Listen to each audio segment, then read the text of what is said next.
ये 24 अवतारों का वर्णन। तो संक्षिप्त में हमने आपको इन अवतारों का वर्णन सुनाया। तो इन अवतारों में कहीं साईं बाबा का नाम आया? नहीं आया।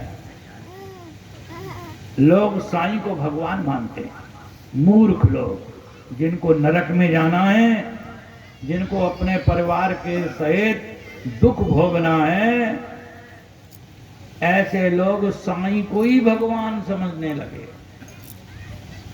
ये विदेशियों का कुचक्र है। हमारे धर्म में घुसकर और हमारे ही जैसे बन करके और हमारे ही धर्म का नाश करने के लिए, देश का नाश करने के लिए सब साईं बनाया गया है भगवान। देखो, अभी राम जन्मभूमि में जो मंदिर बन रहा है, भारतवर्ष के सब लोगों ने, किसी ने 100 रुपया दिए, किसी ने 50 रुपया दिए, किसी ने 1000 दिए, किसी ने 10,000 दिए, किसी ने 1 लाख दिए, किसी ने 20 लाख दिए। सब ने प्राय थोड़ा थोड़ा दिया है। और जितने भी ट्रस्ट हैं, सब ट्रस्टों ने भगवान राम के मंदिर को बनाने के लिए पैसा दिया। लेकिन साईं के ट्रस्ट के पास में जब मांगने के लिए गए तो उन्होंने मना कर दिया कि हम नहीं देंगे। वो मुसलमानों का ट्रस्ट है, वो मुसलमानों का ट्रस्ट है। साईं मुसलमान था, मजार में रहता था, अंडा मांस मुर्गा खाता था।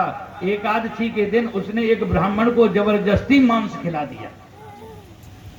उसको इन विधर्मियों ने, इन पिक्चर बनाने वालों ने उसको भगवान बना दिया। उसकी पिक्चर बना दी, उसके गीत बना दिए, उसके गाने बना दिए, उसके मंदिर बनवाने लगे। ये सब ठीक नहीं है।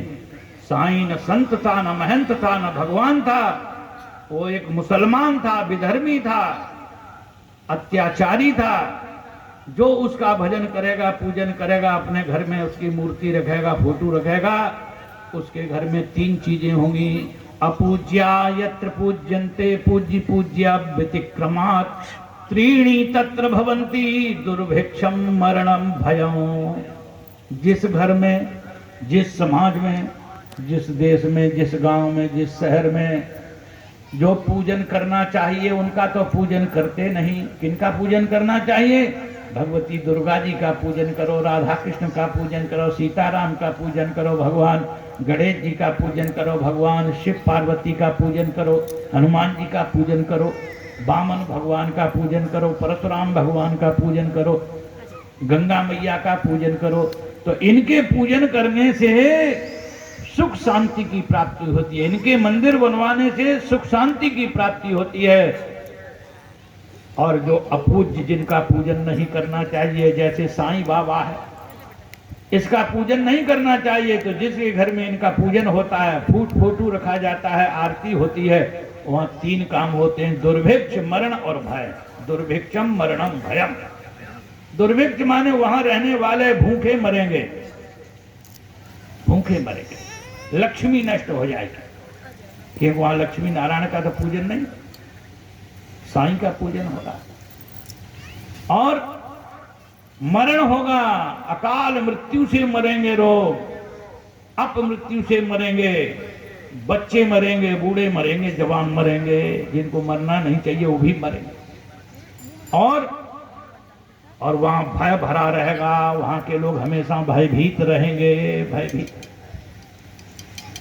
इसीलिए साईं को कभी भगवान नहीं समझना चाहिए, उसकी मूर्ति स्थापना नहीं करनी चाहिए, उसका मंदिर नहीं बनाना चाहिए, उसका घर में पूजन फोटो आदि नहीं रखना चाहिए, पूजन नहीं करना चाहिए। बोलिए श्री कृष्ण भगवान की जय। तो साईं ट्रस्ट वालों ने भगवान राम के मंदिर को बनाने के लिए 1 पैसा दान नहीं दिया। कहा हम नहीं देंगे। ये मुसलमानों का ट्रस्ट है। यहाँ करोड़ों रुपया मूर्ख हिंदू लोग जाते हैं, वहां सोना चांदी रुपया चढ़ाते हैं। वो करोड़ों रुपया दक्षिण भारत में जाता है, फिर दक्षिण भारत से ऐसा उन्होंने प्रक्रिया बना रखी है, फिर विदेश जाता है, फिर वो पैसा उग्रवादियों के हाथ में जाता है। उससे हथियार खरीद करके हमारे ही देश को बर्बाद करते हैं, हमारे देश को बर्बाद, हमारे ही लोगों का पैसा और हमारे ही धर्म को, हमारे ही देश को नाश करने के लिए प्रयोग किया जा रहा है।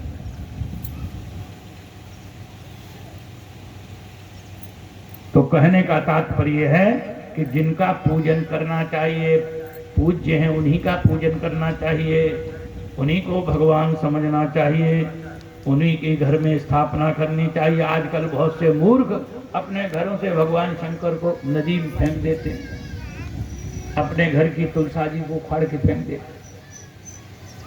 समझो कि इनके ऊपर अब आपत्ति आने वाली है, आपत्ति आने, ये दुख भोगने वाले। अहम चाद्यगमं तत्र निविष्टास्तदनुग्रहात् और सोहम वा श्रावयिष्यामि यथाधिहितं यथामति। सूत जी महाराज कहते हैं कि जब